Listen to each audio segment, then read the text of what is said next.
They have to prove you're a person. Now, how do you prove you're a person? You admit it. What is a person? A person is no good, Nick. It's not a citizen. They can't prove I'm a person.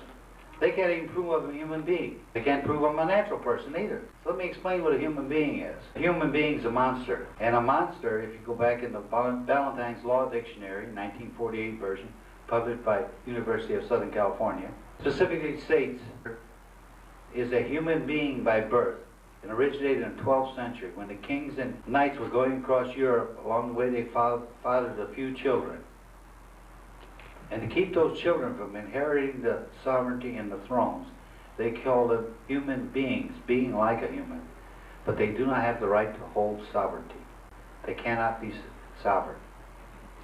That's right out of court cases. So that's why the federal government and the state government both use the term human being. Place in the penal code anymore do they use the word citizen. They used to. In 1972, there used to be section 228 of the penal code. It said any citizen who fights a duel cannot vote or hold public office. Section 232 said any person who fights a duel cannot vote or hold public office and has to go to jail for a year, making a legal distinction between a citizen and a person. It's in the penal code. So understanding the difference between person and citizen, how do you bring this to the court's attention? Very simply, you file a judicial notice. You can file as many as 30 judicial notices into court and make the court argue those judicial notices. File a court that I'm not a slave. Judicial notice that I'm not a slave. File judicial notice I'm not a person. File judicial notice I'm not a human being. File a judicial notice that I have no contracts. File a judicial notice, write this down everybody, the new people, nisi prius court. All courts in this land are nisi prius courts, contract courts, revenue courts. And you have to give the court notice that they are nisi prius court, and they can't move forward until they prove that you have the contract and produce a contract. You can do that. We've had judges accept it. We had a judge in Santa Barbara said, yes, we're nisi prius court. But my buddy, he didn't. Then the judge went on to the next judicial notice, and he didn't stop. Remember? But he had the court. He should have stopped right there, prove the contract.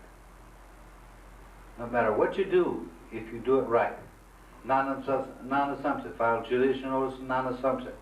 Non-assumptive means no contract. We do everything by judicial notice as a motion to dismiss. You can file as many motions to dismiss as you want. Coram nobis. You can do coram nobis up from now till the end of time. Every time the judge does a mistake you think is a mistake, do a writ of certiorari on them. There's many different ways to keep the ball in your court and make them start proving everything. That's the key element to make the other side prove every single element. Officer, would you, under penalty of perjury, will you tell me what you saw? Well, I saw this motor vehicle. Objection. Define what motor vehicle is, according to law.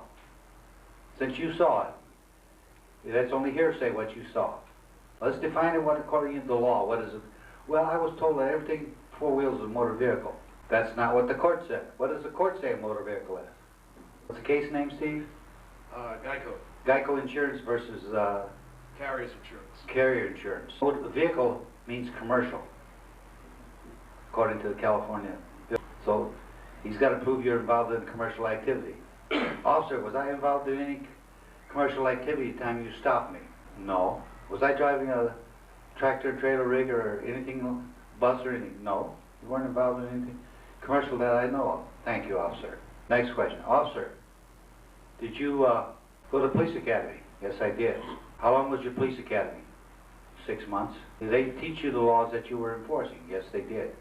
Do you think you're an expert in enforcing those laws that you were taught to enforce? Yeah, I know the laws I'm supposed to enforce. Thank you. Now you got it.